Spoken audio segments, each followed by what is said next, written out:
সকল গুণীজনকে শ্রদ্ধা জানিয়ে পাঠ করছি আমার কবিতা মন কেমনের স্মৃতিরা। যদি কোনোদিন দেখা হয়, যদি কোনোদিন চোখে চোখ পড়ে, সেদিন চুপ কথার রাজ্যে ঘুমিয়ে থাকা কথাগুলো কি সবাক হবে আর একবার? অপেক্ষায় ছিল যে প্রশ্নরা, ঠোঁটে আসতেই ঠোঁট কেঁপে উঠবে কি? গালগুলো লাল হবে অবনমিত চোখে, উত্তরের অপেক্ষায় ইন্দ্রিয় সজাগ হবে। যুগ যুগ ফেলে আসা সেই স্বপ্নরা ফাগের আগুনে রঙিন হবে কি আর একবার? শ্যামলা গেরু কাজলা মেয়েটি প্রশ্ন নিয়ে বাঁচে অবিরাম।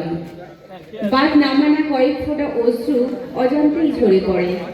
সেই ফেলে আসা গ্রাম, শীতল ছায়ায় ঘেরা পুকুর, তারই কাজস্বচ্ছ জলে নানা রঙের হাঁসেদের সাঁতার, চড়ুই বুলবুলি শালিকের কিচিরমিচির, চিল শঙ্খচিল শকুনের ওড়াউড়ি, কচিকাচাদের এক্কা দোক্কা চু কিতকিত খেলা, বুনো ঘাস ফুলদের হাওয়ায় দোল খাওয়া, সব আরো একবার হারিয়ে দেয় সেই মেয়েবেলায়।